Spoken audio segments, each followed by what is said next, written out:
Gəlin bugün sizlərlə passive voice, yəni mənsup növə aid olan bir testin izahına nəzər yetirək.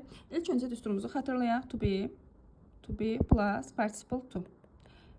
İndi isə cümləmizi oxuyaq. They had scolded the pupils before the parents came. Onlar valideynlər gəlməzdən əvvəl şagirdləri danlamışdılar. Burada tamamlığımızı tapmalıyıq, çünki tamamlığımız məsul növdə mübtəda rolunda çıxış etməlidir.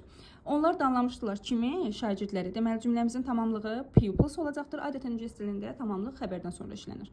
Baxırıq variantlarımıza görə elə pupils bütün variantlarda mübtəda rolunda çıxış edir. Baxırsınız C və Y variantlarında mübtəda rolunda çıxış etmədiyi üçün C və Y variantları ələndi. Digər variantlarımıza baxırıq. İkinci isə diqqət etməli olduğumuz zamandır. Görürsünüz, keçmiş bitmiş zamandadır. Biz zamanımızı dəyişib indiki bitmiş zaman və yaxud da başqa bir zamana dəyişə bilmərik. Biz dedik ki, düsturumuz necə idi? To be plus participle to. Yəni mütləq to be istifadə olunmalıdır. A variantında to be istifadə olunmadığına görə düzgün cavabımız B bəndi olur. The pupils had been scolded before parents came. Valideynlər gəlməzdən əvvəl şagirdlər danlanmışdılar. Bu qədər.